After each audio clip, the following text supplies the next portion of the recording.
But where are you really from? A podcast about the Asian American struggle.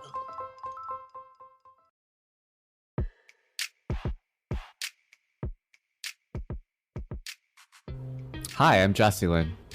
And I'm Angela Lynn, and welcome back to But Where Are You Really From? This week, we're talking about something that we really love, food, but in particular, we're talking about one type of food that we really love, bubble tea / boba, depending on which coast you grew up in. Sorry, I'm still in the boba camp. I just want to say it's still the boba camp, but I want to recognize that we got a lot of bubble tea oriented listeners. So this week, we're going to be talking all about boba, and we're going to give you guys a history lesson on boba, where it came from, what's the current sitch, where we think it's going to go in the future, and why it seems like so many non-Asian, or sorry, not non-Asian, but non-Taiwanese people really enjoy drinking bubble tea. So, yeah, and the reason Jesse went into the defense is because I shot a glare at him when he started. She's like, that's things. not what it's called. Well, it's whatever first thing you call it is what you're saying it is, and you started it with bubble tea. I'm like, you've lived on the East Coast for too long, Jesse. Okay, well, I was in my defense, I was looking at the outline, so the outline had bubble tea, so then I just read it. Oh, Jesse. Anyways, Okay. Would you like to give our listeners the history lesson of the episode? Yes, and I think it's, as always, Jesse and I don't know shit about shit, and we Googled a bunch of stuff right before this episode to bring you what we're going to talk about, besides our own experiences, obviously. But for the history, it's interesting because I think both of us knew it was from Taiwan, but or at least I didn't really know what the, backstory was, and it TVH doesn't look like there is a single consensus of the backstory, but everyone at least is in consensus that it started sometime in the 80s in Taiwan as an accident or like a happenstance type of concoction. Which shop did it is contentious. There's one in Taichung and one in Tainan, and they both claim that their people threw the bubbles or threw the pearls, whatever, into a random drink and were like, I invented boba. But either way, 80s in Taiwan. Something that I found interesting in the history, though, is that tapioca is something that tapioca is the base ingredient for the pearls or the boba bubbles, whatever you want to call it. And I've always associated tapioca with definitely Asian people, Asian food, if not specifically Taiwan, because the most common thing it's used for that people know about is boba.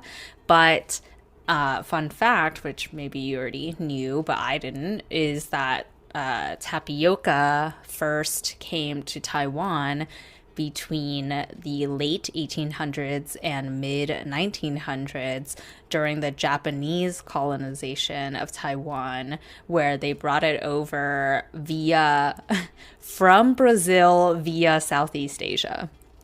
So it's actually a South American thing. Is the cassava plant is where tapioca comes from, and I had no idea that it was not indigenous to Asia somewhere, and definitely not Taiwan. It all gets a little fuzzier then, but in terms of how it got to the US, I think the general notion is that around between the 60s and 90s it was when more widespread immigration of Asian people to the US started, and in the 90s in particular, Taiwanese people immigrated a ton into the LA area, San Gabriel Valley also, the most Asian, most Chinese populated, that SGV, and boba started as kind of a secondary or tertiary item that would be on menus, and it was kind of janky, in those styrofoam cups, and it was like not anything fancy. It was like the, you know, mom or grandma running the restaurant would just have it as like a $1 add-on type shit just to have like a more expanded menu, but it was not like, no one had specialty boba shops or anything like that, and no one thought it was going to be like a main staple. It was just an added thing onto menus, and then somehow became like the thing it is now. Well, I mean, yeah, I can definitely still remember, not recently, but to support that, like maybe when we were younger, when we would go to those like 法会 at Guangming Nanyuan. So this is like a, I don't know, not a carnival, some kind of giant meeting, some religious meeting, and they would have like vendors sell traditional Chinese food. And I remember I got like basically that, but it was like hot tea with condensed milk, and they threw some boba in it. And I was like, wait, this isn't cold. This isn't what I was. But yes, I definitely can back that up with some first-hand knowledge. But quick question, do you think that most people know that bubble tea is from Taiwan? No, I don't think so. Okay, that's what I was wondering too. I think Asian people know. Yes. Many Asian people know. Maybe not even all Asian people know that it's from Taiwan, but yeah, if you know, you're probably Asian. If you know, you know, listeners. Yes. Exactly.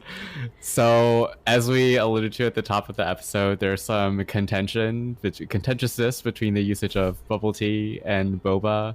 And I actually think when I was looking into it, there are different ways of naming different attributes of it.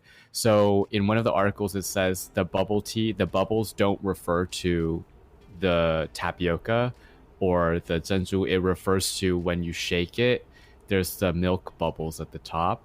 And then I guess for us, boba is just boba.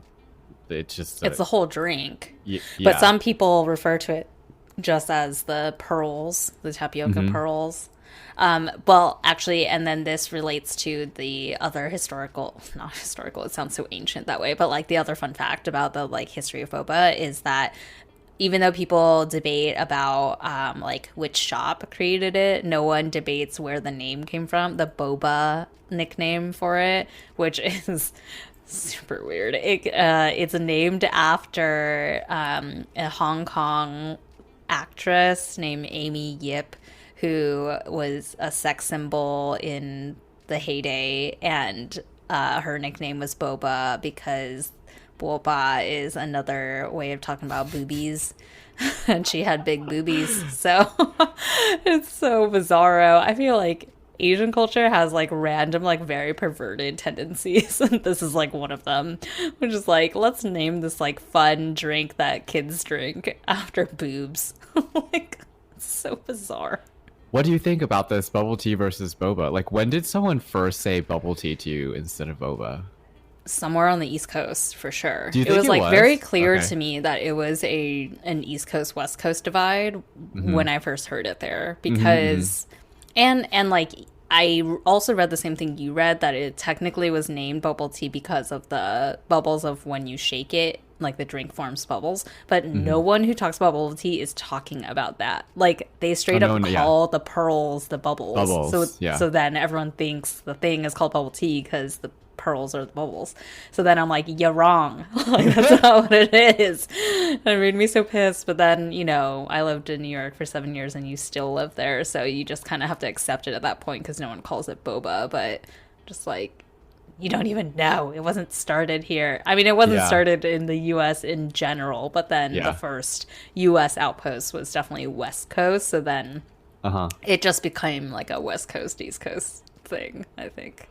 Well, if I remember correctly, for the most, and it's been a while since when I went to Cha for tea last time I was home, like a month or so ago. The difference between the menus, because I think like distinctly on the East Coast, on the menu they write bubble milk tea, and on the West Coast it's either tapioca milk tea. They just have the milk tea, and then they have like toppings, and then they have tapioca pearls, blah blah blah blah blah. But the menus themselves are, I think, inherently different. I think sometimes people think that boba or bubble milk tea has to be this like very thick, rich thing, but you can always get the lighter version of it, which isn't exactly that, because you're not putting milk in it and it's not actually tapioca pearls, but you can do like the grass jelly or some like lighter form, like the smaller tapioca pearls or stuff like that. It's still very good, and it's like a different distinct thing, like more refreshing.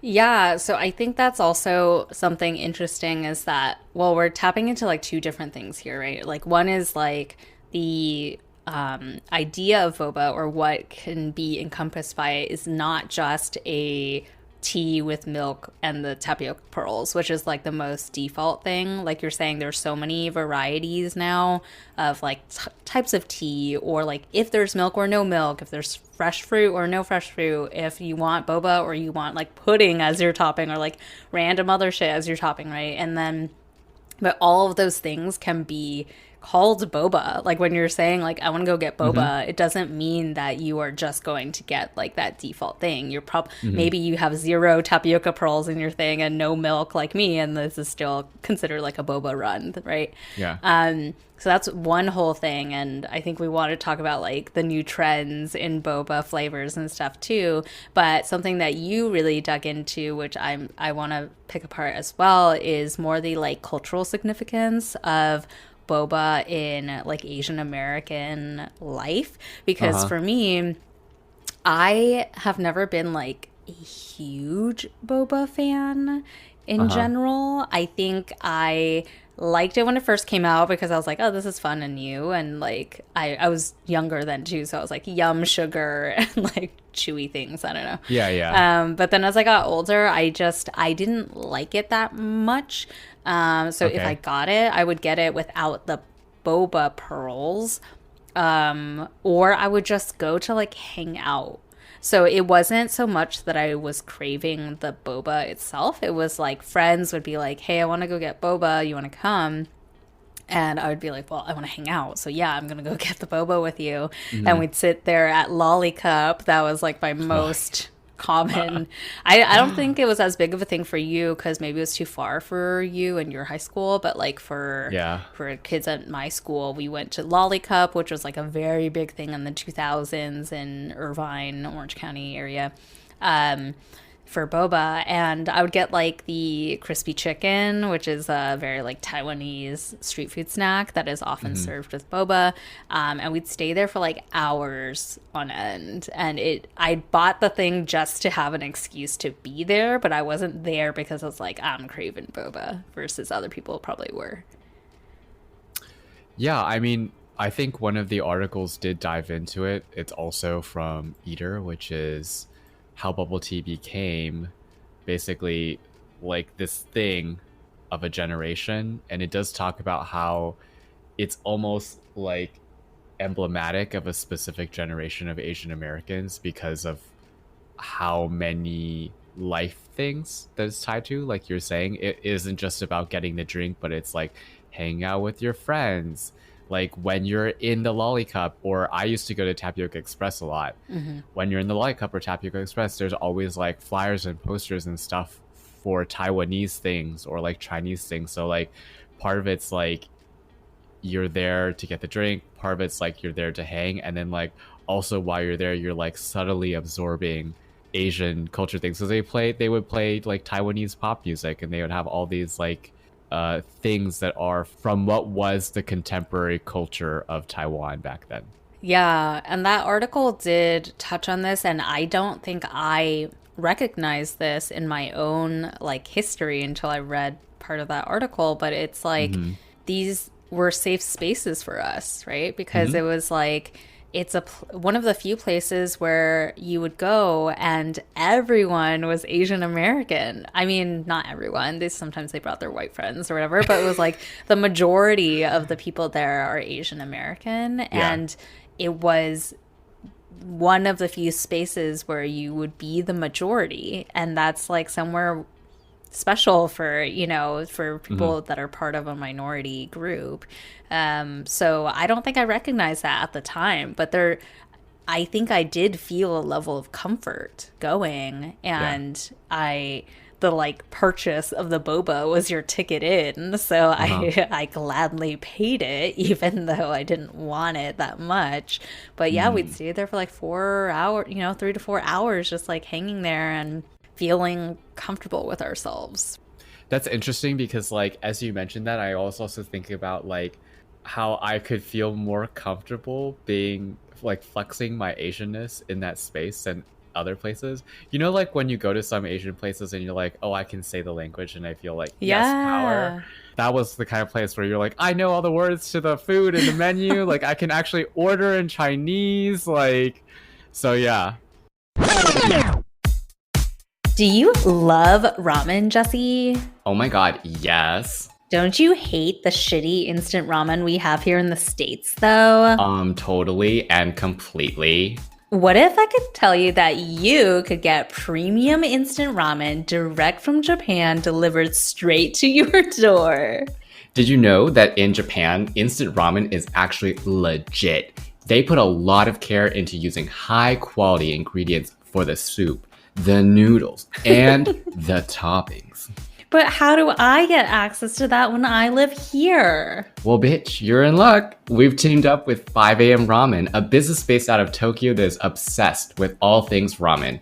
They are offering premium curated sets of the best instant ramen in Japan to consumers worldwide. And with our special discount code, you'll get 5% off your order and free shipping worldwide. Just use really from 5 at checkout. Head over to instantramen.jp now and use our promo code REALLYFROM5. Oishii!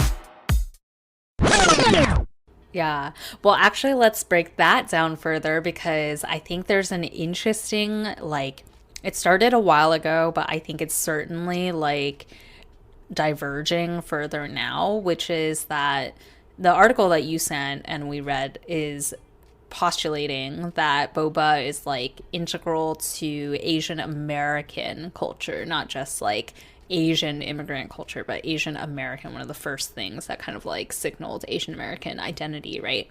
Or that we could claim. And I think that's true, but I do think in the topic of boba, and speaking to what you just said about like feeling pride that you could order it in Chinese or whatever, right? Is that there's now a split between the like authentic OG Taiwanese run boba shops and then these like hip, like first gen Asian American run type boba places. So for example, like Boba Guys is getting fucking huge, right? And they are Asian American. I don't actually even know if the founders are of Taiwanese origin. They may or may not be, but they don't have to be. But basically it's like the old school way versus the like new generation way, and I think they value different things. Like you're there for the hang, you're there for the gram, you're there for the like experience, less so to say like this is authentic. And what I would mean by authentic is like authentic to like actual Taiwanese boba, which rarely values like high quality tea, because TBH, these, the first gen run boba places don't care that much about the tea, right? It's like, sometimes there isn't even tea in it. It's like, there's like, Boba Guys has like a Korean banana milk, which is like, there's no tea in it. It's just like straight sugar. It's like a shit ton of bananas, syrup, milk, and like, anyways. So the tea is not like at the center anymore of first generation run boba shops, versus you can tell that it's like, you can tell when you're in an authentic Taiwanese run boba place when you like get a kick when you drink the milk tea, because the tea is actually strong and it's like high quality. And then the other's the topping, because we read this in all the articles, but it was just a refresher of what we've been hearing our whole lives with our moms probably, which is in Taiwan there's this texture that everyone values a lot, which is QQ. QQ. Yes, it is often written like the letter Q, even though that's not actually what it's where it came from. But anyways, so this QQ texture is this kind of like, it's chewy, it's bouncy, it's like, it's not just to describe boba, it's also to describe like other things, but it's a very like coveted texture in Taiwanese culture. And so in like authentic Taiwanese run boba shops, they don't just have boba. Like, yes, having like QQ boba is also very important, but they also have like other toppings that are very QQ. And Karen took me to one of these in South Bay where they have like noodles, and I was like, what the fuck, why am I getting noodles in my boba? And it's I think it's still made out of tapioca, but the shape is like little short noodles. So you get like a mix of all these different like QQ toppings, which is like you get some boba, you got some noodles, and then I think there's some like cubes or something, I don't know, it's just like this whole schlep of stuff. And then also like, yes, Boba Guys has like a ton of toppings as well, but I think some of the more like traditional things that even kind of come from like herbal medicine, right? There's like grass jelly and like things like that that white people probably don't like as much because sometimes it's not like, sometimes it's a little bitter, or like it's just a flavor they're not used to. So like the more mainstream places are not going to put that on the menu versus somewhere that is like run by OG Taiwanese people will be like, that's what Taiwanese people like, so I'm going to put it on the menu. So that's something I find really interesting, is like seeing this divergence right now between the like first gen kids that are doing their own thing, picking up something that started in Taiwan but making it more of this like Asian American thing that may not be so true to the core, but is like taking a life on of its own, versus the like OG Taiwanese trend that is also thriving right now, but like in a totally different way. Okay, well, why don't we talk a little bit more about the broadening appeal? What did you learn about the non-Asian people who are now discovering and embracing boba? In the New Yorker article, Chronicles of a Bubble Tea Addict, the author talked about how she was part of a student group in high school, and part of what they did, or was it in college, something like that, and part of what they did at an event was to have boba at the event. So I think part of the reason why non-Asian people might like boba is because we know it's a palatable and easy thing, and we push it as a thing that's like, you know, you're at the student event, there's bubble tea.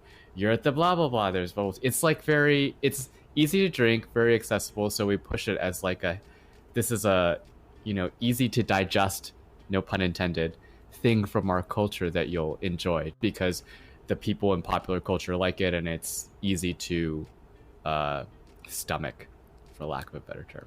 Yeah. Okay, so that's your hypothesis of how it entered into white people's spheres. Yeah, that we push it as like as a thing that we enjoy, that's coming from our culture.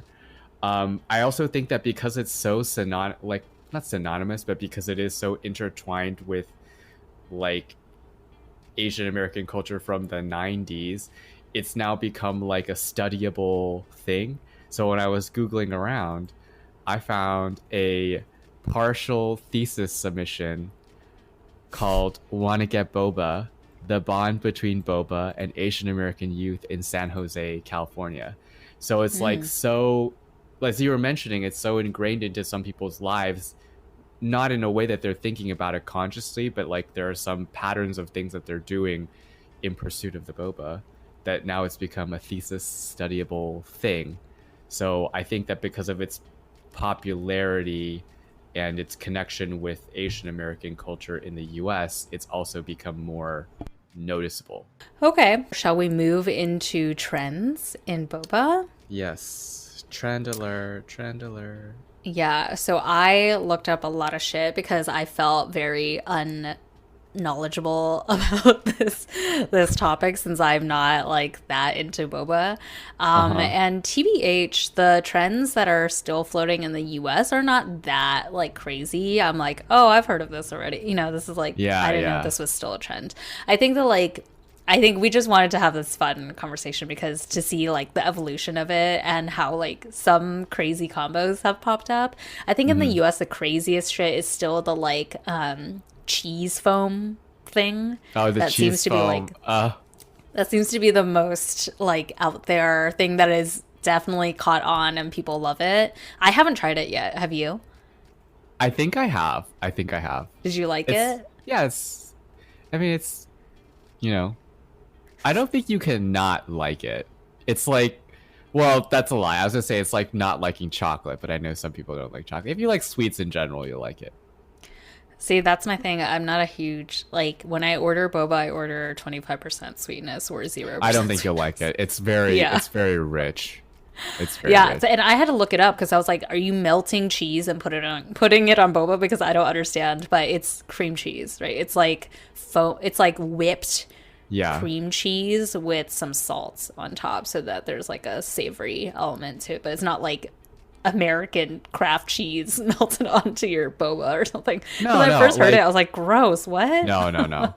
It's like if you're thinking about like what will be the equivalent of it at Starbucks, like a salted caramel. Yeah, so that's probably, I think that's the like most out there one that's trending in the US, which is not new by any means. It's been around for many years at this point. But I looked up some fun ones that are trending in Asia because they're obviously where we steal all of our trends from. And let's see, there are some interesting ones. Oh, okay. Well, there's one in the US we have like creme brulee milk tea, right? I've seen those on a couple menus, but I don't think it's like that different from the cheese foam thing. Versus in Malaysia right now there is a creme brulee one where they literally give you like, you know, the like flamed creme brulee topping on top of your milk tea. So that's one. It's like next level. It takes too much Interesting. operational use, I think, to trend in the US. That's definitely for the gram. Yeah, it's for the gram. In Taiwan, there's one where I don't know how I feel about this. One of the new toppings is oatmeal. Like, it's literally just like cooked oatmeal at the bottom. So I guess they're pushing it as like a breakfast. Now you can like have boba for breakfast because instead of boba at the bottom, it's like oatmeal. So then you're eating your breakfast grains or whatever. That doesn't sound I don't good. know. No, I don't know if that's going to catch on at all. And then the most like, it's not bizarre, but it looks bizarre to me is, you know how in Taiwanese culture, or maybe it's Chinese, I don't know where it originated from, but we have the tea eggs, like the eggs that are cooked in 茶叶蛋. tea and茶叶蛋, Yeah. cooked in like tea and star anise and like other whatever Soy sauce shit, right? But and anyways, stuff, tastes yeah. really good. There's a shop in Taiwan that's serving. Well, they serve the noodle things in the tea, like I talked about, but it's actually made from sweet potato, not tapioca. I was incorrect there. But when you get your boba, they put a tea egg, a 茶叶蛋, on top because they're known, I guess, for the egg. Like in it, or just on top of the cup. No, it's on top, but it's like the way it's for the gram as well because I'm staring at it right now. But see. it just like Okay. looks a little bizarre because it's like you got your boba and then it's got like literally a like wet tea egg on top of your boba. Oh, that But I doesn't guess sound- the idea is that, you know, it's like it's an egg that's cooked in tea and you're about to consume tea, so you could like eat it while you're sipping on your boba and whatever. But I don't know if those are. That's a stretch. well, this last one I think white people would be into, so then the US would be into, which is alcoholic milk tea. Oh yeah, I saw that in one of the articles where they were like talking because a bubble tea again, it's like originally not an expensive thing. It's like a small add-on, but of course, like in the great tradition of capitalism in America, like we always take like really shitty things and we're like, how can we make them more expensive? Okay, upgrade the ingredients, done. Okay, turn the ingredients to alcohol, we can charge triple the amount of money. Like, I don't know if I would ever hop on board for something like that. I though. don't think Al- it doesn't sound like it would taste good to me, Yeah. but this one I actually read, I'm sure they're doing it in the US too. I think I've seen it on a menu or two as well, but this one is from Singapore and they have flavors like Nutella Baileys. Maybe that one would be good, maybe. Taro tequila sounds fucking disgusting to me. Yeah, disgusting. Green tea Heineken also doesn't sound that good.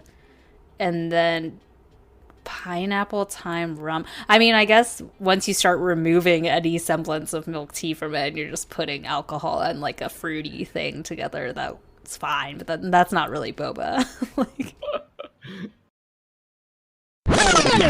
Hey everyone, we love doing this podcast, and if you enjoy our episodes, we would really appreciate if you could support us in any number of ways. First is by subscribing to us, rating us, and reviewing us on Apple Podcasts and iTunes.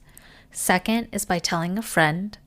Third is following us on Instagram at whereareyoufrompod. Fourth is supporting us on Buy Me a Coffee. You can find out more about all of these by visiting our Instagram's link in bio. And again, our handle is at whereareyoufrompod. Thank you. All right. So I hope you guys enjoyed this lively discussion around food. I think this is like the most passionately I've ever talked about food ever. And it's not even real food, it's snacky food, which is very on brand for me. But let's move on to the fortune cookie part of our podcast, because we always like to end on a sweet treat. We wanted to reveal to you guys what our favorite boba combos are. Angela, would you like to go first? Yes, I think TBH, I don't have like a favorite, but my go-to is something very similar to what I'm drinking right now, which is I don't really tend towards the milk tea part because, you know what, something I find really ironic about Asian Americans' love of milk tea, boba tea, is that so many of us are lactose intolerant. Anyway, so I can't have boba unless I've like come prepared with the lactate. Okay, so yeah, so that's a big element to it. But even now, like especially on the coast, we're so like, oh, what alternative milks do you have? So like everyone has oat milk and almond milk and whatever. So I get that sometimes, but I actually do prefer the like non-milk boba. Mm-hmm. And so if it's like in the afternoon, because I don't drink that much caffeine anymore, I don't want to like spike. So I'll get the things that are uncaffeinated. One of my favorite ones is winter melon, which a lot of people don't know what that is who are Chinese speaking when they hear it in English, but donggua. It's donggua tea, you know? Yeah. And I think I like it because it's not too sweet. It's got a little bit of sweetness, but it's not too sweet. And it makes me feel connected to my Taiwanese, like, upbringing, because you didn't drink that when you were growing up? I drank a lot of that. It's the very light soup, and the donggua is like this white thing, right? And it's usually, when you eat it, it's very soft. Yeah. Mm-hmm. Okay, I know. Yeah, and then you could also buy at like 99 Ranch. They had like canned donggua juice or whatever, right? So what's the flavor when it's in a tea like that, though? It's just very subtly sweet, like very subtle. It's kind of like crisp and subtle. And yeah, I'll get winter melon tea, and then for the topping, like I said, I'll either get aloe vera chunks or lychee chunks because, yeah. I don't like boba that much, but if I'm feeling fucking indulgent, then I will go for a milk tea of some sort, and I'll get the pudding topping because I love pudding. But that's not my go-to. That's too indulgent. You're like literally setting yourself up for gastrointestinal failure. Well, if I've already gone that path, I'm taking the lactate already. But true. Yeah. How about you? Very fair. I want to say recently I've been really into the brown sugar boba craze thing. Oh, so you have such a sweet tooth. I know, it's really bad, but I really like it. It's so sweet. It's delicious. But if I'm going to a place that has like everything, where it's like you have your teas, your milk teas, whatever, and there's also food, I would say nostalgia dictates that I would get something that's like a black milk tea with tapioca pearls, or green tea milk tea with tapioca pearls, and then an order of the crispy, salty fried chicken. Yes. 盐酥鸡. It's very so traditional. Nostalgic. It's like, yeah. every place we went to when we were growing up, that was like the combo. You could get that as a combo. So that's our favorite stuff. If you enjoyed this episode, if you have strong thoughts about your favorite boba combo or the history of boba or your experience with it as an emblem of your Asian American upbringing, we want to hear from you. So write us in with comments or your story for a potential feature on an upcoming Reflections episode. Email us at telluswhereyou'refrom@gmail.com. The your is YOURE.